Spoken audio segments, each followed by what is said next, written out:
Bienvenidos al tema número 90 de nuestro seminario bíblico, profético e histórico. Hoy vamos a ver la segunda parte de la séptima iglesia del Apocalipsis. Estamos hablando de la iglesia de Laodicea. En el tema pasado vimos la descripción de la iglesia de Laodicea que encontramos en Apocalipsis capítulo 3, versículos 14 al 22. Y vimos toda una descripción detallada del carácter de Laodicea, de esta última y séptima iglesia de las 7 que presenta el Apocalipsis, de esta última fase de la historia de la cristiandad antes del retorno de Jesucristo. Pues vimos en los temas pasados, desde que hemos comenzado a analizar las 7 iglesias, que se trata de cartas proféticas. Se trata de 7 periodos en la historia de la cristiandad, consecutivas. Por lo tanto, ahora vemos la iglesia de Laodicea en su aplicación histórica. Vamos a ver qué identidad y cómo Dios describe históricamente la séptima y última fase de la cristiandad antes del retorno de Jesucristo. El simple hecho que ahora nos toca vivir en esta última fase de la cristiandad ya nos muestra el hecho de que Jesucristo está cerca. Estamos muy avanzados en el mapa profético. Casi todo ya se ha cumplido.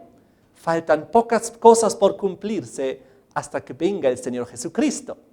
Y estas cosas, si nosotros tenemos el ojo profético y estudiamos y analizamos y escudriñamos las Sagradas Escrituras y las profecías en todo su contexto histórico, entonces nos vamos a dar cuenta que vivimos al fin de la historia humana, en el tiempo del fin, y dentro del tiempo del fin ya en una situación muy avanzada cerca del retorno de Jesucristo. Es una buena noticia, ¿no? ¿Amén? Amén. Amén. Ahora, en el tema pasado vimos el problema de Laodicea, su carácter. Vimos que era tibio, ni frío ni caliente, sino tibio. Y vimos que esto era un problema muy serio, pues Jesús decía a Laodicea, por cuanto no eres frío ni caliente, sino tibio, te vomitaré de mi boca. Entonces, una condición muy peligrosa para esta última fase de la historia humana, para la cristiandad, para el pueblo de Dios. Vimos en el tema pasado que es absolutamente importante que lleguemos a ser calientes. Vimos que es mejor ser frío que tibio, pues el frío es consciente de su situación, mientras que el tibio piensa que todo está bien, cree que no tiene ninguna necesidad y de esta manera está en un gran peligro espiritual de creer que está bien como está. Cuando Dios describe a Laodicea en su carácter que está muy mal en todo sentido, en la descripción lo vimos, una gran pobreza espiritual, ceguera espiritual, desnudez espiritual, una situación desventurable, miserable, triste. Pero hoy vamos a enfocar más el concepto profético histórico para entender Laodicea. Comenzamos diciendo que Laodicea, traducido, significa pueblo del juicio.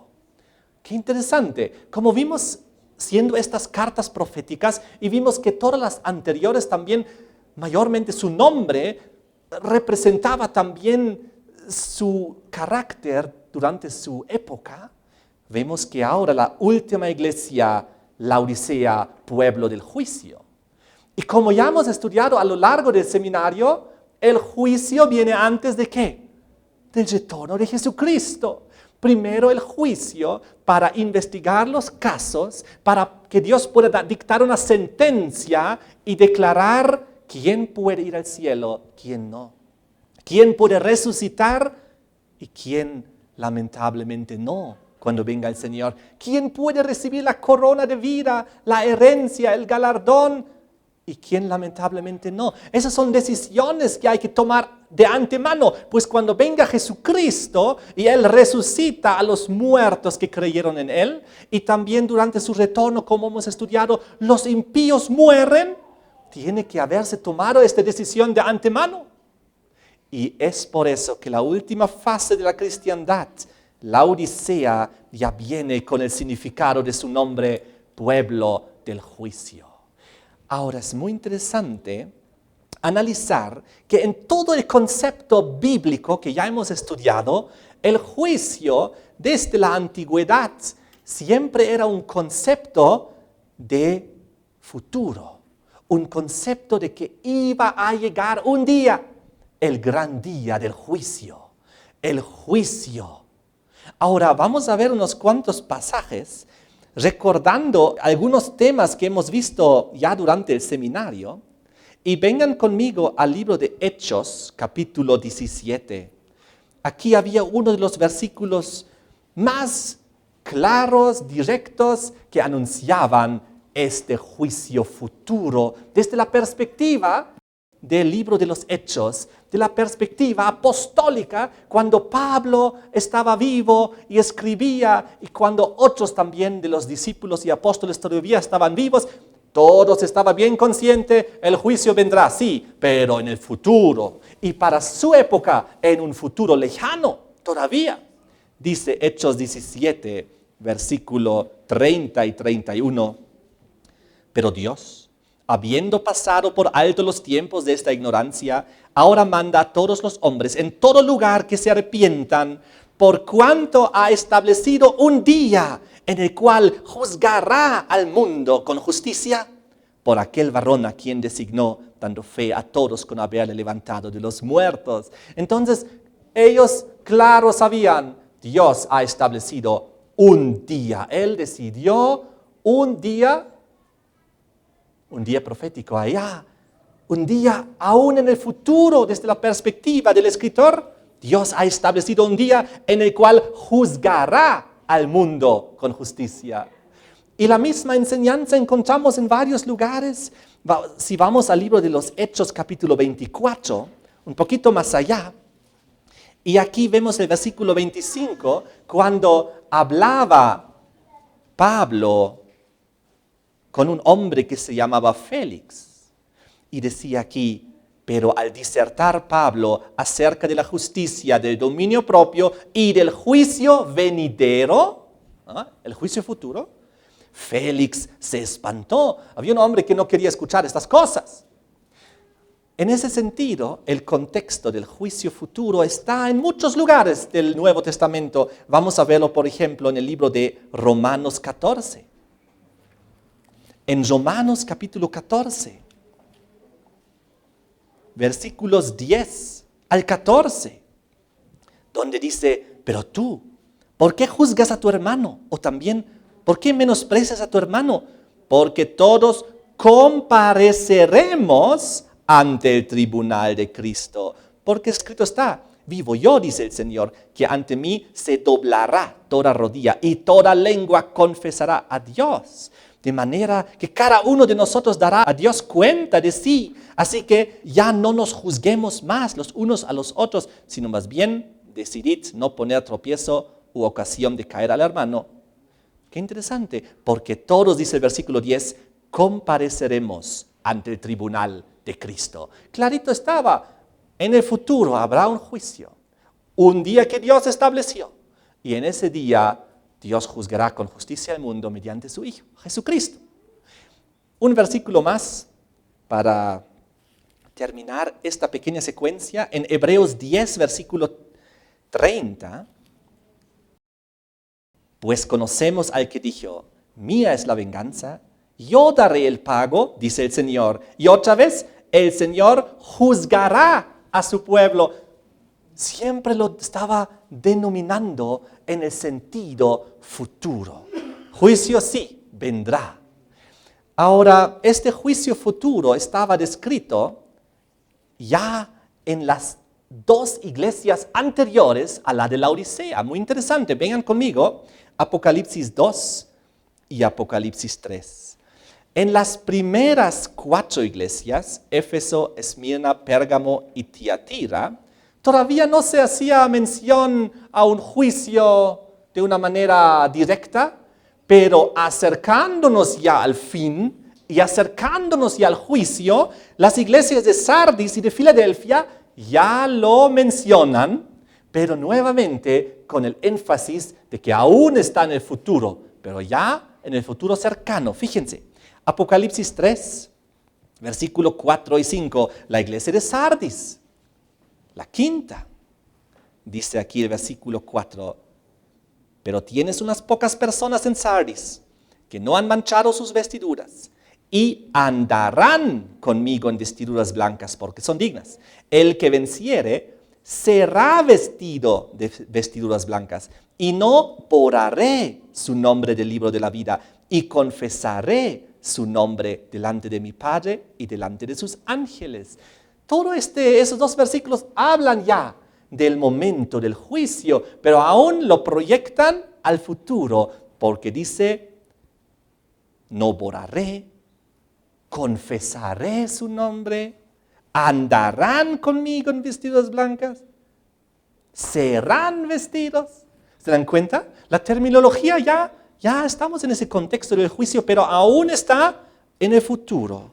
Ahora, yo quiero que ustedes recuerden estos 2 pasajes, estos 2 textos que acabamos de leer, porque en unos instantes se nos va a aclarar aún más. Pero primero veremos cómo la sexta iglesia, Filadelfia, ahora también anuncia ya el juicio de una forma aún más inminente. Apocalipsis capítulo 3, versículo 10. La sexta iglesia. Por cuanto has guardado la palabra de mi paciencia, yo también te guardaré de la hora de la prueba que ha de venir sobre el mundo entero, para probar a los que moran sobre la tierra. Qué interesante, aquí ya con más insistencia y nuevamente hablando todavía en lenguaje gramatical futuro, diciendo, yo también te guardaré de la hora de prueba que ha de venir sobre el mundo entero para probar a los que moran sobre la tierra. Entonces también en la iglesia de Filadelfia, y nuevamente quiero que ustedes más o menos recuerden esta terminología donde dice la hora de la prueba. Memoricen esta frase y también en el contexto que vendrá sobre todo el mundo para probar a los que moran sobre la tierra. Entonces, también aquí en Filadelfia, nuevamente el juicio aún está en el futuro, pero luego llegamos a la Odisea, y la Odisea, su mismo nombre ya indica pueblo del juicio. Además, tiene que ser la iglesia del juicio, pues no hay una octava, es la séptima, es la última, y después de ella, ya el retorno de Cristo. Es por eso que a la séptima iglesia de la Odisea, ¿cómo se presenta Jesucristo? ¿Con qué nombre se presenta Cristo a la séptima iglesia? La Odisea, versículo 14, Apocalipsis 3, 14. Escribe el ángel de la iglesia en la Odisea, he aquí el amén, el testigo fiel y verdadero. ¿Cómo se presenta Jesucristo a la iglesia de la Odisea? Como el testigo fiel y verdadero. Les pregunto, ¿dónde necesitamos un testigo? En un juicio. Jesús se presenta en el juicio ahora como nuestro testigo fiel y verdadero. Todo el contexto nos demuestra mucha lógica, como Dios está armando esta estructura.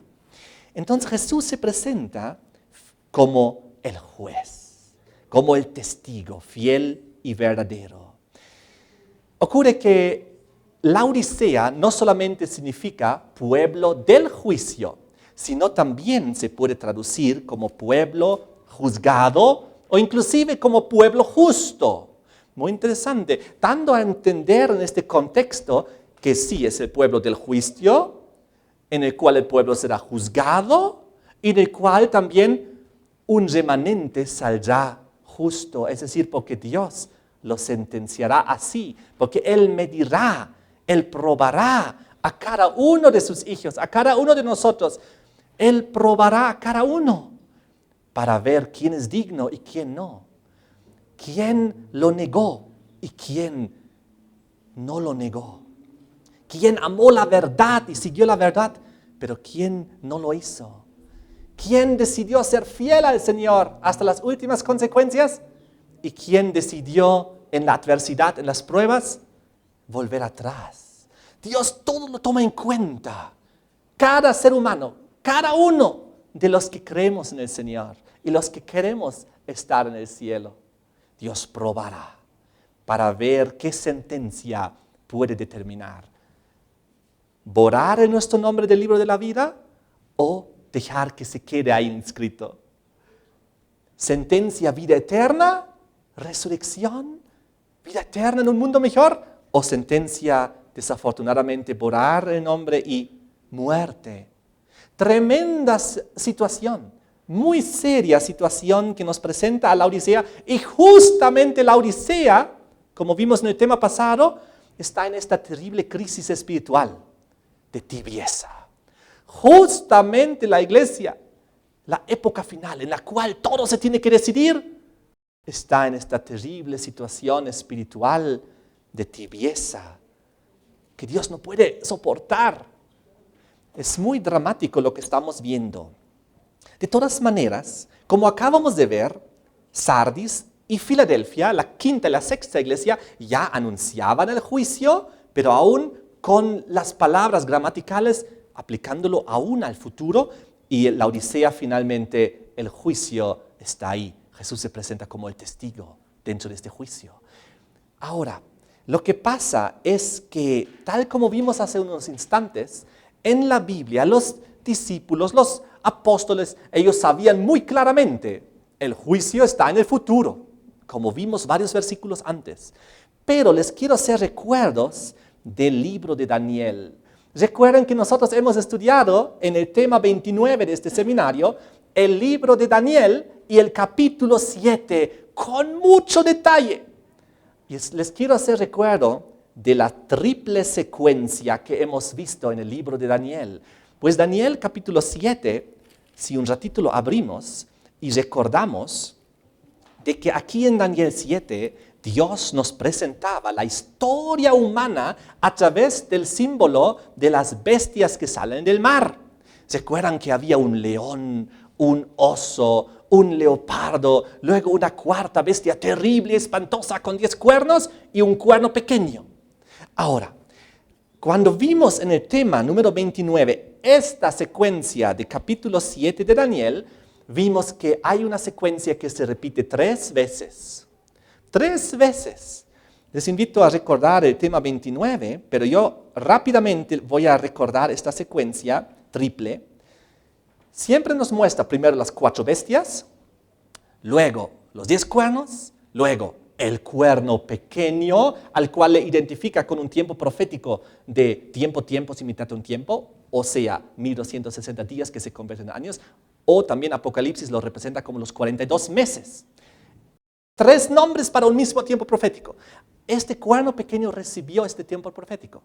Y entonces, después de demostrarnos en la secuencia de Daniel 7, las 4 bestias, los 10 cuernos y el cuerno pequeño, de repente nos presenta el juicio, la escena del juicio. Y tras la escena del juicio nos presenta la destrucción del cuerno pequeño y luego nos presenta el reino eterno de Dios. 3 veces en el libro de Daniel.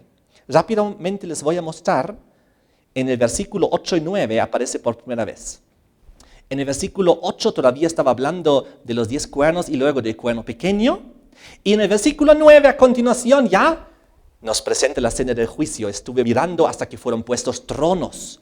Y se sentó un anciano de días, cuyo vestido era blanco como la nieve, el pelo de su cabeza como lana limpia, su trono llama de fuego, las ruedas del mismo fuego ardiente. Un río de fuego procedía y salía delante de él. Millares de millares le servían y millones de millones asistían delante de él. El juez se sentó y los libros fueron abiertos.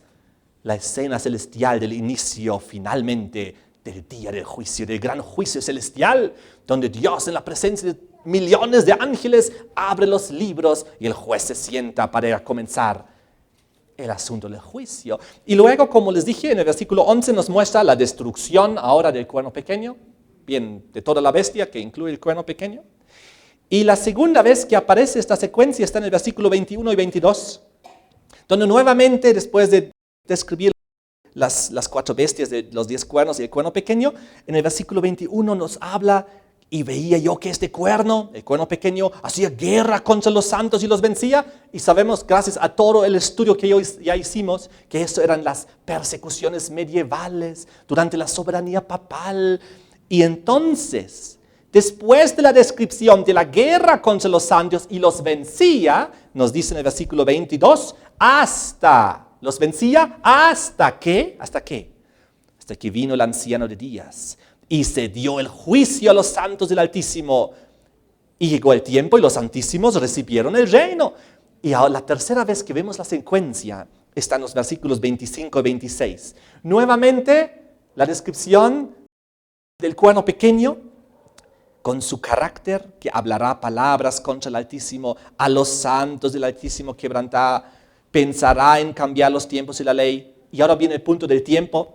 Y serán entregados en su mano hasta tiempo y tiempos y medio tiempo, los 3 tiempos y medio que ya hemos identificado como los 1260, pues un tiempo 360, 2 tiempos 720 y un medio tiempo 180, que junto equivale a 1260 días que en profecía se convierten en años. Recuerden, ahora para entender este versículo bien, dice aquí, a los santos del Altísimo quebrantará. Pensará en cambiar los tiempos y la ley, tal como lo hizo el sistema papal del Vaticano. Y serán entregados en su mano, ¿quiénes? Los santos del Altísimo, hasta tiempo y tiempos y medio tiempo, durante los 1260 años, que abarcan hasta 1798, como ya hemos estudiado, con mucho detalle en varios temas de este seminario, por ejemplo, en el tema 29 y en varios otros. Les invito a volver a analizar los temas que hemos estudiado de Daniel 7, del cuerno pequeño, que eran varios. Ahora, en el versículo 25 menciona el tiempo, y luego, después de mencionar el tiempo, en el versículo 26 dice, pero se sentará el juez, y le quitarán su dominio a la cuarta bestia con sus 10 cuernos y su cuerno pequeño, para que sea destruido y arruinado hasta el fin. Y entonces que el reino y el dominio y la majestad de los reinos debajo de todo el cielo sea dado al pueblo de los santos del Altísimo, cuyo reino es reino eterno, y todos los dominios le servirán y obedecerán. Así que 3 veces en esta secuencia de Daniel 7 vimos, primero 4 bestias, 10 cuernos, cuerno pequeño con un tiempo definido hasta 1798, y luego el juez se sienta, luego viene la destrucción del cuerno pequeño, y luego el reino eterno de Dios, gracias al retorno de Jesucristo. Lo que estamos viendo aquí es que el juicio tiene que ocurrir después de 1798. Tiene que ser después de este tiempo profético, porque así es como Dios lo describe en la secuencia de los eventos en la historia. Muy interesante.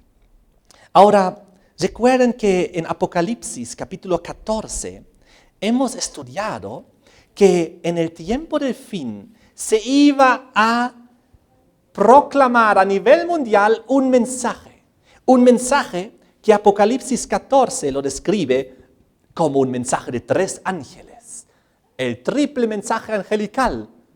Y el contexto nos decía, Apocalipsis 14, versículo 6, vi volando por en medio del cielo a otro ángel que tenía el evangelio eterno para predicarlo a los moradores de la tierra, a toda nación, tribu, lengua y pueblo.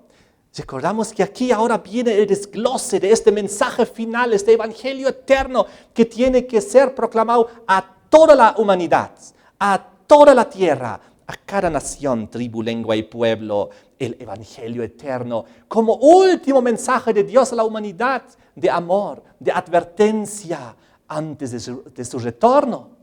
Dejen un dedo aquí y vengan rápido conmigo al libro de Mateo capítulo 24. Pues esto es el desglose de lo que habla Jesucristo en Mateo 24, versículo 14. Recuerden que en Mateo 24 están muchas señales del tiempo del fin. Y en el versículo 14 decía Jesús que será predicado este evangelio del reino en todo el mundo para testimonio a todas las naciones y entonces vendrá el fin. Recordamos esto muy bien. Aquí no nos desglosa, no nos desmenuza este evangelio eterno. Simplemente nos dice que será proclamado en todo el mundo para testimonio a todas las naciones y entonces vendrá el fin. Pero ahora sí en Apocalipsis 14, este evangelio que tiene que ser predicado a todo el mundo, cada nación, tribu, lengua y pueblo, en la fase final de la historia humana, recibe ahora el desglose, desglosado en 3 mensajes. Y quiero ver con ustedes el primero. El primer mensaje angelical en Apocalipsis 14, versículo 7, dice, diciendo a gran voz, temed a Dios y dadle gloria. Mensaje que debe retumbar por toda la tierra. ¿Por qué? Y ahora presten atención. Porque la hora de su juicio ha llegado.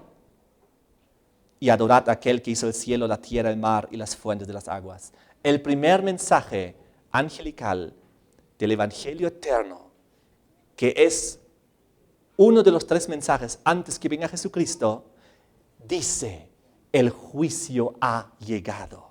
La hora de su juicio ha llegado. Hasta el momento siempre estaba en el futuro, pero llegó el momento cuando a nivel mundial se comenzó a predicar, el juicio llegó, el juicio comenzó. Ya estamos en el juicio final.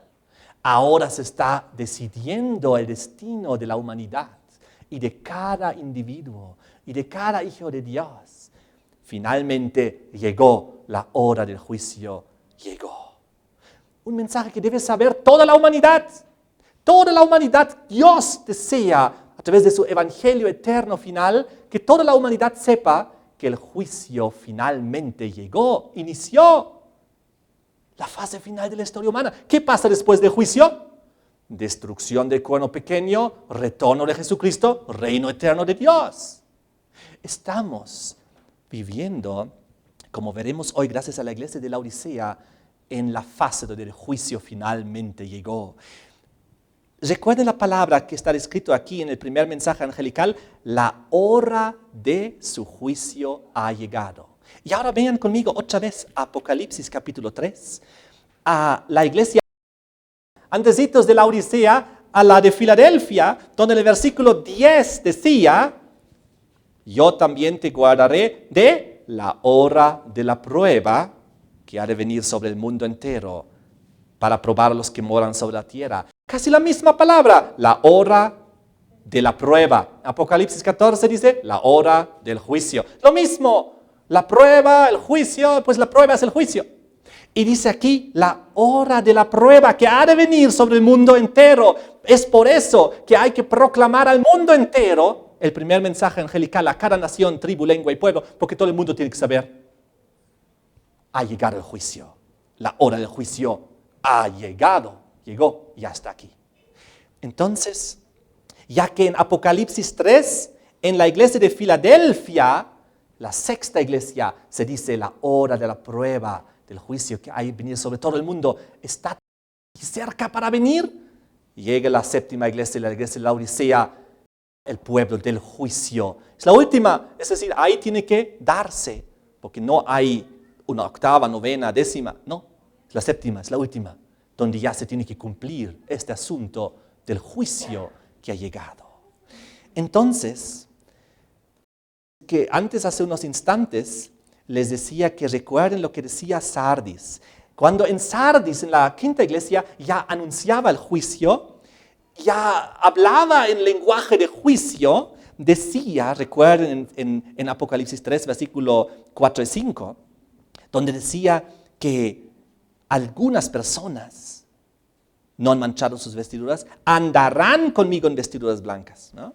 Versículo 5, el que venciere será vestido de vestiduras blancas. ¿Cuándo uno va a ser vestido de vestiduras blancas? Cuando vence. Pero aquí nos muestra esto en el contexto del juicio, porque dice, y no borraré su nombre del libro de la vida. No borraré, porque esto aún, según Sardis, aún estaba en el futuro. Pues cuando comenzó Dios a sentarse, los libros fueron abiertos. También había ahí el libro de la vida, en el cual están los nombres, en el cual no deben ser borrados nuestros nombres. Y ahí también decía el versículo 5, y confesaré su nombre delante de mi Padre y delante de sus ángeles. Pues en el gran juicio, descrito en Daniel 7, como hemos visto, donde el anciano de Dios se sienta, millones y millones de ángeles alrededor, los libros se abren, ahí aparece Jesucristo también como nuestro testigo. Y Jesucristo como nuestro testigo testificará en favor de nosotros, si es que nosotros estamos con el Señor y hemos decidido vivir con Él. Y hemos decidido que Él sea nuestro abogado, nuestro representante, nuestro mediador. Si hemos decidido que Él tome nuestro caso y si hemos decidido que nuestro pecado sea puesto sobre Él para que Él lo pueda resolver este problema. En ese sentido, recuerden estas palabras, que en el contexto del juicio, para no ser borrado nuestro nombre del libro de la vida y para que el Señor no pueda confesar nuestro nombre delante de del Padre y de los ángeles, en ese contexto es que seremos vestidos de vestiduras blancas. Ahora, vamos juntos, Apocalipsis capítulo 6, versículo 9 al 11, al quinto sello.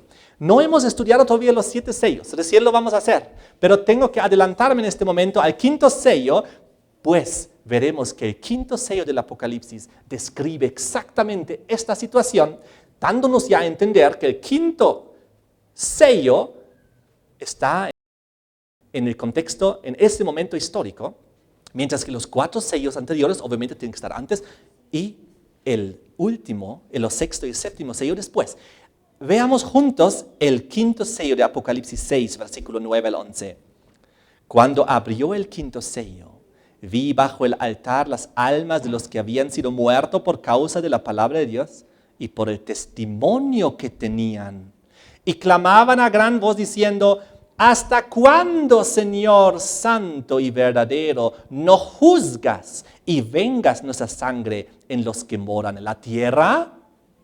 Y luego en el versículo 11, la escena cambia y dice, y se les dieron vestiduras blancas. Y se les dijo que descansasen todavía un poco de tiempo hasta que se completara el número de sus consiervos y de sus hermanos, que también habían de ser muertos como ellos.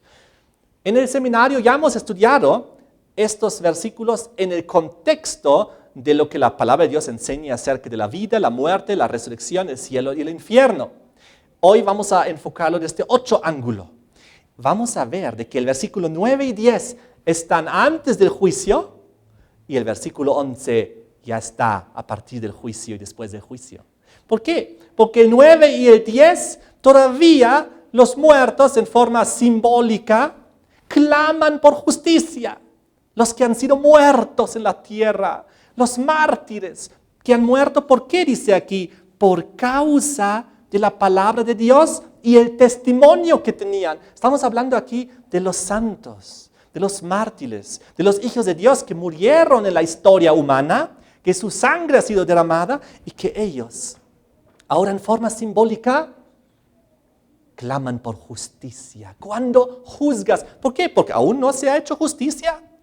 Pero entonces el versículo 11 nos describe el momento donde ya se hace justicia, donde ya Dios se sentó en su trono, se abrieron los libros y como vimos antes en el contexto de la iglesia de Sardis, ahora sí pueden ser vestidos de vestiduras blancas, como dice el versículo 11, se les dieron vestiduras blancas. Es decir, su caso fue tomado finalmente en el juicio y se dictó la sentencia sobre ellos. La sentencia es salvación.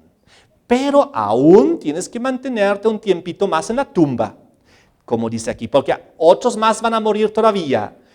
Y nosotros sabemos hasta cuándo tienen que permanecer todavía en la tumba. Esas personas que ya murieron, que ya pasaron por el juicio y que ya recibieron sus vestiduras blancas, porque la sentencia ya se dictó, el siguiente paso es su resurrección. Por eso dice, se les dijo que todavía descansen todavía un poco de tiempo, Porque algunos más iban a morir. ¿Hasta cuándo hay que descansar? ¿Qué dice la palabra de Dios? Ya lo hemos estudiado con total amplitud en el seminario. Hasta el día del Señor Jesucristo. La resurrección de los muertos.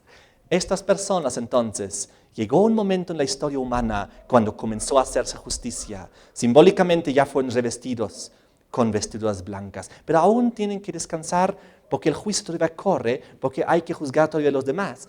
Hasta que venga Jesucristo. Y entonces da el día de la resurrección. Y la sentencia ya lo saca de la tumba cuando venga Jesucristo. Ahora, esto es muy, muy interesante, muy importante. ¿Quiénes son estas personas que ya han muerto por la palabra de Dios o por el testimonio que dieron y han muerto en el pasado? Esto es un concepto muy amplio. Vamos a leer aquí en Apocalipsis 12, el versículo 11. Donde dice acerca de los que murieron creyendo en el Señor Jesús, los que murieron predicando, los que murieron por el testimonio que dieron. Apocalipsis 12, versículo 11, ellos le han vencido, ¿a quién? Al diablo, porque el contexto habla del diablo. Le han vencido por medio de la sangre del Cordero de Jesucristo y de la palabra del testimonio de ellos y menospreciaron sus vidas hasta la muerte. Todos los que fielmente durante los siglos y los milenios dieron el testimonio claro de la verdad y prefirieron ir a la tumba como mártires antes de negar la fe. De los mismos habla aquí en Apocalipsis 2, versículo 10, cuando hablaba en el contexto de la iglesia de Esmirna, la iglesia de la persecución. No temas de nada lo que vas a padecer. Y aquí el diablo echará a algunos de vosotros en la cárcel para que seáis probados. Y tendréis tribulación por 10 días, pero sé fiel hasta la muerte, y yo te daré la corona de la vida. Aquí están los que murieron en las persecuciones, en las inquisiciones, en las injusticias, como mártires a través de los siglos y los milenios. Y todos descendieron a la tumba sin haber recibido todavía la justicia. Es por eso en el quinto sello claman toda esa enorme multitud de hombres y mujeres y niños que fueron a la tumba por amor a la verdad. ¿Cuándo, Señor, no juzgas y vengas? Ni ellos todavía recibieron la justicia, ni los que les hicieron daño todavía recibieron la venganza. Porque también esa gente durante los siglos y los milenios, como hemos visto a lo largo del seminario, los malos también fueron igual al descanso, pero no todavía a sufrir un castigo, no. También ellos tienen que pasar primero por una secuencia de juicio para que Dios determine, como hemos estudiado ya, Apocalipsis 20 en otros lugares, para que se determine el castigo que ellos se merecen, según sus obras. Así que cuando las almas bajo el altar en Apocalipsis capítulo 6, en el quinto sello, clamaban por justicia y por venganza, es que ni el uno ni el otro todavía se había hecho durante los siglos y los milenios. Hasta el momento cuando comenzó el juicio celestial, se sentó el anciano de días, comenzaron a abrirse los libros y ellos fueron simbólicamente revestidos de vestidos blancas. Sentencia para ellos, sentencia de salvación, de resurrección, cuando venga Jesucristo, cuando retorne Cristo.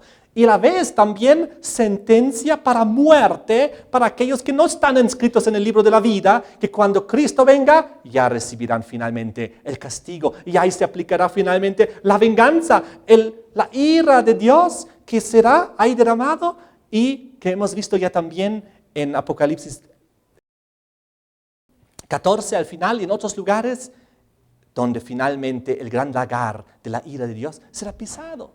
Así que todo hace un maravilloso sentido perfecto, histórico y profético. Tenemos una verdad como iglesia que creemos, que proclamamos, que es maravillosa y preciosa y en realidad tan sencilla, porque es tan clara, lógica, concreta, sin cosas extrañas ni contradicciones, no, todo claro, todo transparente. Fíjense, recuerden ustedes en Apocalipsis capítulo 18, cuando hablaba en el versículo 24 de que en Babilonia, en su concepto grande, como la falsa adoración, como la falsa religión, en el concepto amplio desde el primerito que se puso en esta Babilonia simbólica, que era Caín, que era el primero en levantar esa falsa adoración y mató a su hermano Abel, ¿recuerdan?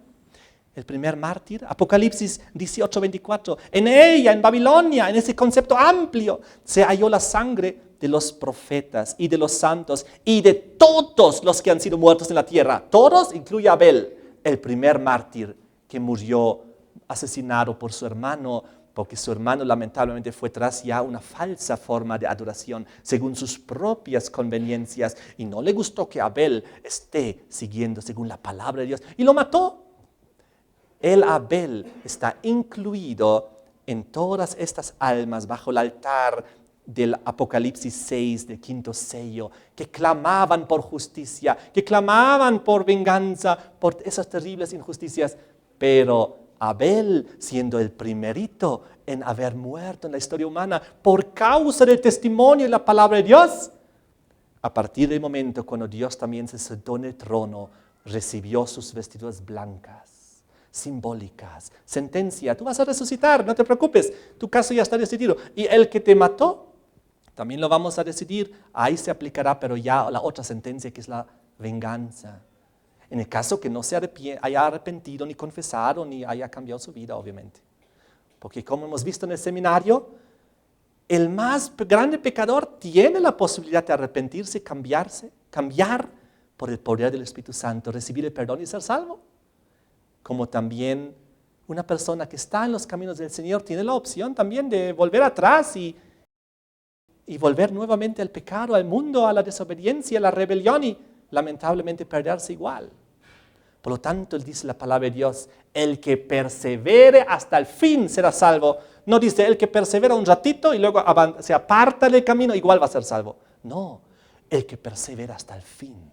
El que mantiene hasta la muerte, como vimos en Apocalipsis 2, versículo 10 al final. Sé fiel hasta la muerte y ahí tendrás la corona de la vida. No dice, sé fiel unos cuantos años y luego te puedes apartar, igual vas a ser salvo. No, esto no es lo que enseña la palabra de Dios. La palabra de Dios enseña que hay que ser fiel hasta el fin. Ahora, lo que ocurre es que ¿cuándo comenzó este juicio? Ya hemos identificado después de 1798, según la estructura y la secuencia de Daniel 7, hemos visto según muchos versículos en el futuro y vimos desde la perspectiva de los apóstoles y vimos después de 1798. Recuerden que esa fue la famosa fecha, según Daniel 12, cuando inició el tiempo del fin. Es decir, en algún momento dentro del tiempo del fin tiene que ocurrir este momento cuando el juez se sienta y el juicio finalmente, efectivamente, comienza en la presencia de los millones de ángeles y también en presencia del Señor Jesucristo. Lo que pasó fue que Daniel capítulo 8 es el libro y el capítulo que nos reveló el momento del inicio del juicio celestial. Daniel capítulo 8, el versículo 14 para ser precisos. Ahí la profecía decía, Él dijo, hasta 2300 tardes y mañanas. Luego el santuario será purificado. Recordemos, una tarde y mañana, según Génesis, la creación es un día. Después dice entonces de hasta 2300 días, que nuevamente sabemos que en aplicación profética se convierten en años, el santuario será purificado. Todo esto hemos estudiado en los temas 28 al 35 de este seminario. Así que ahorita no tenemos ni tiempo ni posibilidades de volverlo a explicar todo. Hay que repasar los temas 28 al 35 del seminario, donde vimos esto durante 7 horas, totalmente desglosado en cada detalle histórico y profético. De todas maneras, resumiendo, estos 2300 años proféticos, la profecía más larga de tiempo que encontramos aquí en Daniel, nos llevaba a un momento que Daniel 8:14 lo describía hasta este momento. Luego el santuario será purificado. Hemos visto en estos temas que acabo de mencionar que la purificación del santuario en la antigüedad, en el pacto antiguo, significaba el día del juicio, el Yom Kippur, el día de las expiaciones de los pecados, el día de la reconciliación con Dios, el día del juicio, que aquel entonces de la antigüedad se repetía una vez al año. Solo una vez al año el sumo sacerdote entró al lugar santísimo y eso era el Yom Kippur. Y eso era el día en el cual el santuario se purificaba. Ahora, hemos estudiado nosotros ya con mucho detalle Daniel 8 y 9 y vimos aquí que el ángel Gabriel le decía a Daniel claramente, Daniel, esto es para el tiempo del fin, no lo entenderás todavía.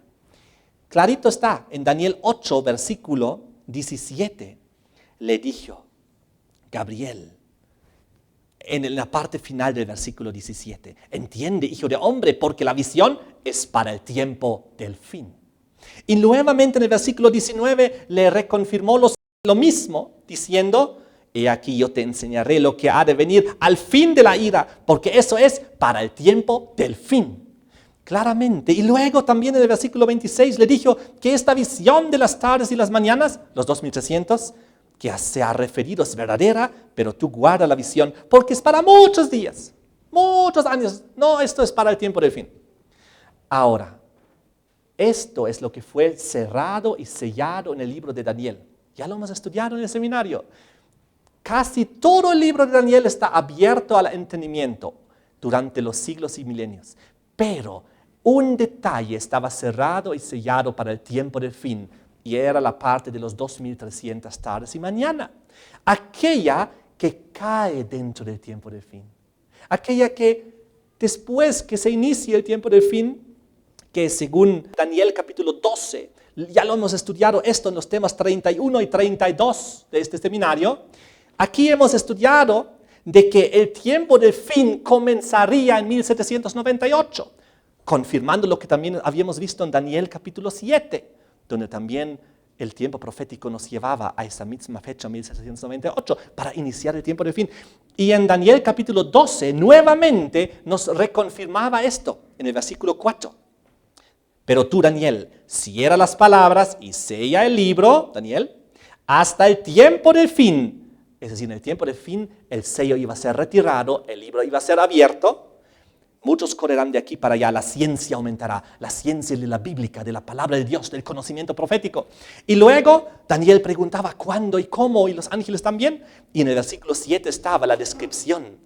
En el versículo 6 al final la pregunta era, ¿cuándo será el fin de estas maravillas? ¿Cuándo se van a abrir y desellar el libro de Daniel y abrir sus sellos? ¿Cuándo va a comenzar el tiempo del fin? Y el versículo 7 lo había descrito. Jesús mismo había venido, ya lo hemos estudiado, el varón vestido de lino que estaba sobre las aguas del río, el cual alzó su diestra y su siniestra al cielo, juró por el que vive por los siglos, por Dios Padre, que será por tiempos y la mitad de un tiempo, exactamente el mismo tiempo aplicado a Daniel 7:25, al cuerno pequeño. Después de aquel tiempo se sentó el juez. Y comenzó a dictar justicia y también sentencia.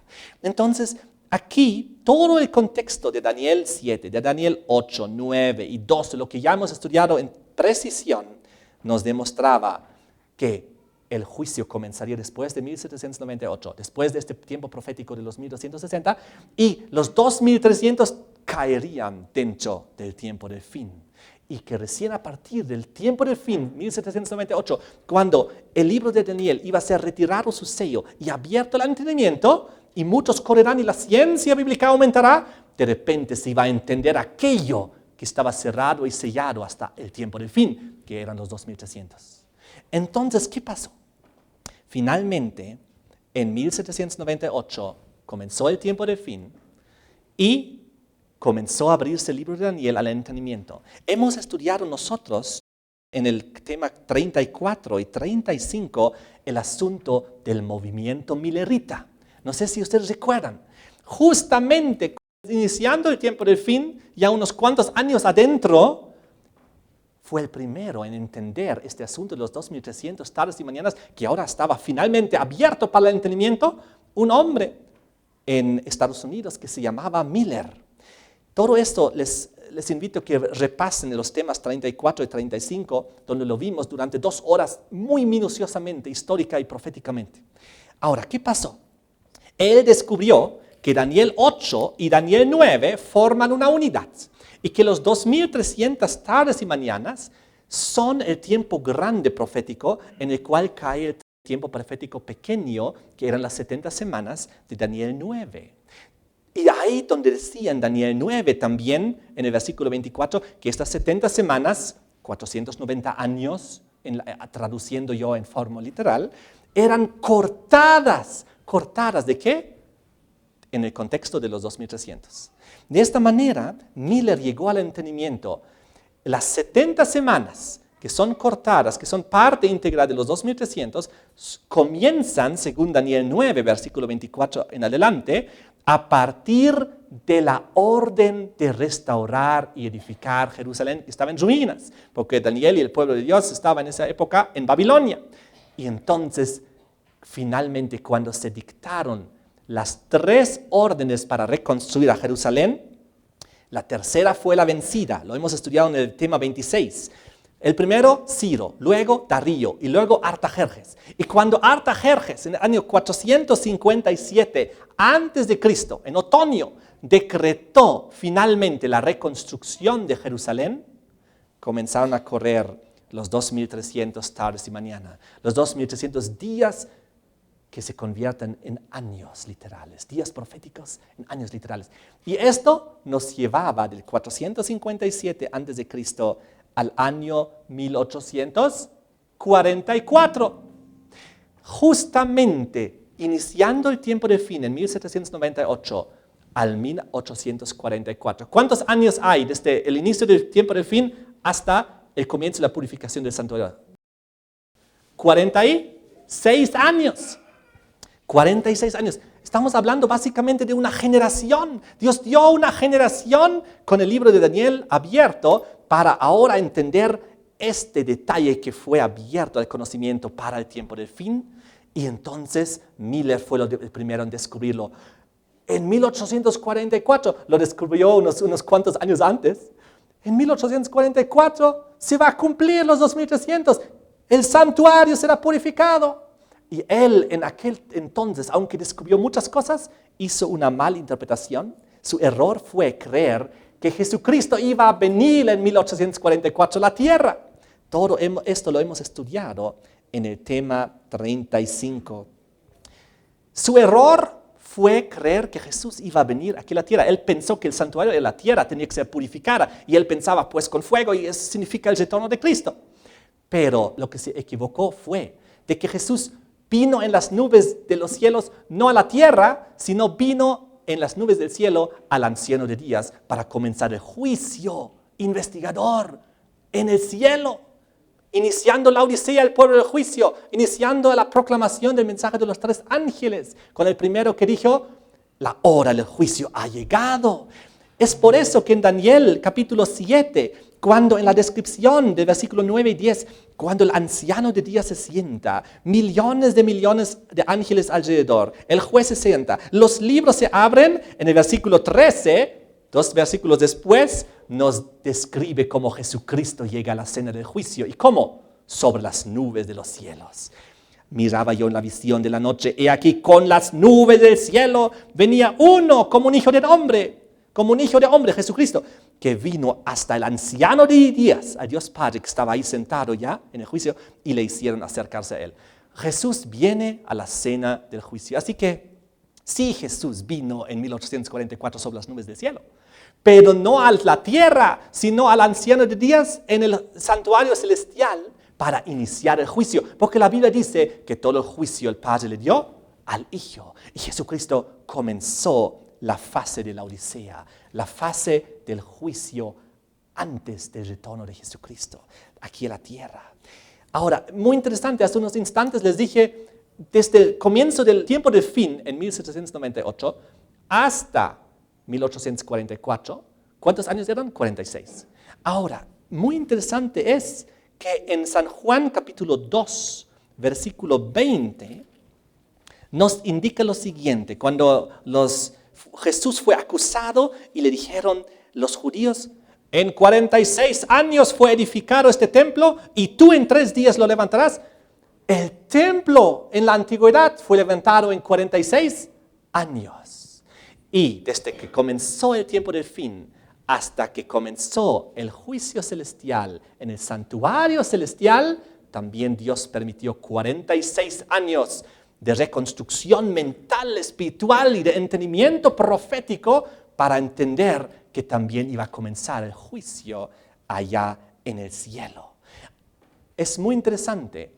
Cuando Miller comenzó a entender estas cosas, cuando Miller comenzó a entender el asunto de los 2300 y de 1844, y cuando decía Daniel 8:14, tras los 2300 el santuario será purificado, entonces sabemos nosotros, y supieron muchas personas, que no se puede aplicar al santuario terrenal, pues ese, en el año 31, cuando Cristo murió en la cruz, llegó a vencer, llegó a su santo cumplimiento. Pues cuando Cristo murió en la cruz, dice Daniel, cesó el sacrificio y la ofrenda. Cuando Cristo murió en la cruz, comenzó el pacto nuevo.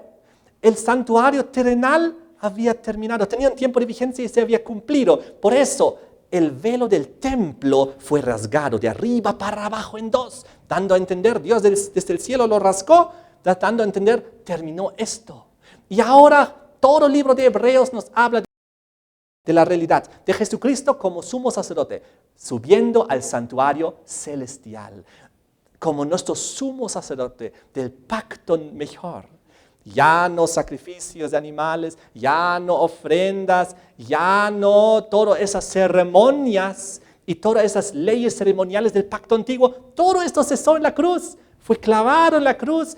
Todos esos decretos del pacto antiguo, del santuario terrenal. Hoy en día ya no estamos sujetos a esas cosas. Hoy en día cuando pecamos, no tenemos que sacrificar una ovejita, porque ahora podemos acercarnos por fe al cielo, al santuario celestial, donde está Jesucristo, y pedirle perdón. Él es el único y gran sacrificio del nuevo pacto.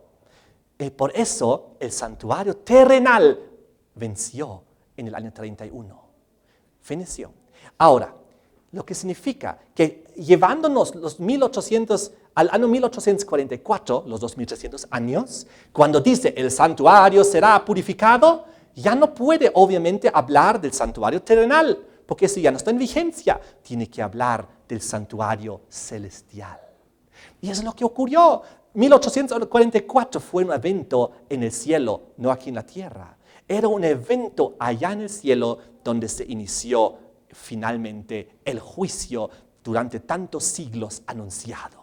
El juez se sentó, los libros fueron abiertos. A partir de ese entonces, ya son casi 170 años, el juicio pasa uno por uno, todos los muertos, luego pasando los vivos, para ver, ¿puede resucitar o no puede resucitar? ¿Puede ir al cielo o lamentablemente tiene que perderse? ¿Se reconcilió con Dios o no se reconcilió con Dios? ¿Hizo las paces con el prójimo o no lo hizo? ¿Se mantuvo aferrado al error, al engaño, a la mentira o no? Todas esas cuestiones Dios está tomando en cuenta. Y entonces, finalmente, cuando comenzó el juicio en el cielo, Apocalipsis capítulo 14, versículo 7, donde decía el primer mensaje angelical para toda la humanidad, la hora de su juicio ha llegado, por eso temed a Dios y por eso dadle gloria a Él. Por eso adorad a aquel que hizo el cielo, la tierra, el mar y las fuentes de las aguas. Adorad al Creador. Vuelvan al Creador, que hizo este mundo en 6 días, que en el sábado descansó. Dadle gloria a Él, temedle a Él, porque estamos viviendo en el juicio. Y ahora, para terminar, porque el tiempo está muy avanzado, estamos en el juicio y por eso en Apocalipsis capítulo 11, versículo 19, un ratito a San Juan se le quitó el velo para ver la realidad celestial y él vio el templo de Dios abierto en el cielo. Estamos hablando del santuario celestial. ¿Y qué vio ahí? El arca de su pacto se veía en el templo. ¿Qué está dentro del arca del pacto? Los 10 mandamientos de Dios. ¿Qué realidad vio San Juan en el cielo? Él vio el cielo abierto, el santuario celestial, el templo de Dios y el arca del pacto. ¿En qué lugar estaba el arca del pacto? ¿En el santuario? En el lugar santísimo. ¿En qué lugar se hacía el juicio? En la antigüedad, que es el modelo de lo celestial, es la copia, la sombra de lo celestial. ¿En qué lugar estaba el arca del pacto? En el lugar santísimo. ¿Y cuándo se accedía a él? Una vez al año. ¿Quién? El sumo sacerdote. ¿Para hacer qué? El día del juicio. El día de Yom Kippur, de la expiación de los pecados, de la reconciliación de Dios. Y todo esto a base de ¿qué? De los 10 mandamientos que estaban en el arca del pacto. Ahora, en la aplicación celestial, ahorita vivimos ya en el juicio celestial, allá en el santuario celestial, donde está el arca del pacto, el cual no tiene ningún significado si no estarían adentro los 10 mandamientos, porque con ese fin fue creado. ¿Y qué pasa ahora en el juicio celestial? Allá en el santuario celestial, el sumo sacerdote se sentó para hacer el juicio. ¿Y el juicio a base de qué se hace? ¿A base de qué se realiza el juicio? Nuevamente, a base de los 10 mandamientos que están en el arca del pacto. Es por eso que el libro de Santiago nos lo describe tan sencillamente. Santiago 2, versículo 10 al 12. Pero cualquiera que guardare toda la ley, pero ofendiere en un punto, se hace culpable de todos. Porque el que dijo, no cometerás adulterio, también ha dicho, no matarás. Ahora bien, si no cometes adulterio pero matas, ya te has hecho transgresor de la ley. Así hablad y así haced, como los que habéis de ser juzgados por la ley de la libertad. El juicio se hace a base de la ley que incluye el no adulterar y el no matar. ¿Y de qué ley estamos hablando? De los 10 mandamientos. El juicio se basa sobre la ley de la libertad. Aquella que vio San Juan en el santuario celestial, en el arca del pacto. Aquella norma eterna que está en plena vigencia hoy en día, los 10 mandamientos. Es por eso que a partir de 1844 en adelante, hoy en día, estamos en una fase mucho más avanzada de la historia humana, donde no solamente hay que obedecer a Dios porque hay que obedecer, sino ahora la cosa está más seria, estamos en el juicio y según los mandamientos, el ser humano será juzgado, según tu lealtad a Dios, según tu obediencia a Dios. Entonces, frente a este panorama, entendiendo que vivimos en esta fase final, tenemos que analizar nuestras vidas. Y cuando entonces la gran Babilonia final recibe el mensaje en Apocalipsis 18, versículo 4, donde dice Dios, oí una voz del cielo que decía, salid de ella, de Babilonia, pueblo mío, para que no seáis partícipes de sus pecados. Y sabiendo que según 1 Juan 3:4, pecado es transgresión de la ley, sabemos que ahora el gran llamado, también del segundo y tercer mensaje angelical es salir de Babilonia. Salir de las instituciones caídas religiosas, aquellas que persisten en transgresión de la ley, aquellas que persisten en pecado, que es transgresión de la ley. Aunque guarden 9 mandamientos, pero si un hito no lo hacen, están fuera de la ley. En ese sentido, Dios llamó a partir de 1844 un pueblo que entiende que estamos en el juicio celestial y que entiende que se hace a base de la Santa Ley y que entiende que la Santa Ley está en vigencia los 10 mandamientos y no solo 9, que incluye el Santo Sábado, al cual Roma, el cuerno pequeño, cambió al domingo. El cuerno pequeño que iba a cambiar los tiempos y la ley, tal como lo hizo. Y lamentablemente toda la iglesia protestante que luego salió de Roma, aunque se alejaron de algunos errores, por ejemplo, el segundo mandamiento, dijeron, pero Roma está en transgresión de esto, no tenemos que tener imágenes, dice la Biblia, pero el cuarto mandamiento, que igual fue cambiado de sábado a domingo, eso lamentablemente se mantuvieron aferrados a la ley romana del día del sol. Por lo tanto, todo este contexto final profético apocalíptico, salid de ella, pueblo mío de Babilonia. Vuelvan al remanente, porque estamos en el juicio, y el juicio es a base de la sagrada ley de Dios, y la ley de Dios incluye sábado, no domingo. Por eso Apocalipsis 13, lo que hemos estudiado ya en el seminario, describía que aquí hay una lucha de autoridad de Dios versus autoridad de hombres. Ley de Dios versus ley de hombres. Y es por eso que finalmente en Apocalipsis capítulo 14, versículo 12, después de describir el triple mensaje angelical que tiene que retumbar por toda la tierra, Dios presenta su remanente y dice así, Apocalipsis 14, 12, aquí está la paciencia de los santos, los que guardan los mandamientos de Dios y la fe de Jesús. Finalmente te muestra aquí quién será el remanente en este gran conflicto. Aquel remanente que entiende que vivimos en el juicio, que entiende que el juicio es a base de la santa ley y que entiende que está en plena vigencia los 10 mandamientos y no solo 9, 8 o 7. Y Dios ve aquí el remanente, la paciencia de los santos, los que guardan los mandamientos de Dios, frente a aquellos que guardan los mandamientos de los hombres. Y es contra ellos que la ira final se va a desencadenar. Descrita en Apocalipsis 12, 17, donde dice, el dragón, el diablo, se llenó de ira contra la mujer la iglesia, se fue a hacer guerra contra el resto de la descendencia de ellos, de ella, de la mujer, no contra toda la mujer, no contra toda la iglesia, sino contra un remanente. Y ahora los describe, los que guardan los mandamientos de Dios y tienen el testimonio de Jesucristo. Yo quiero estar en ese grupo. ¿Quién de ustedes quiere estar en ese grupo? A ver, ¿alguna mano por ahí? Quiere ser parte del remanente, que entiende que vivimos en el juicio final, que entiende que el juicio se hace a base de la norma, de los 10 mandamientos, y que entiende que esto es que va a desencadenar la ira final del diablo contra este remanente. Yo oro que todos nosotros podamos ser parte de este remanente final y de esta iglesia final de la Odisea, aquella que entiende que estamos viviendo en el juicio. En el siguiente tema vamos a entender con mucha más precisión quién es este remanente final y va a ser muy interesante analizarlo. Amén. Muchas gracias por ver este video. En este enlace puede ver el siguiente video y en este enlace donde dice navegando del pasado al futuro.net está nuestra página web donde puede encontrar todo este seminario bíblico, profético e histórico.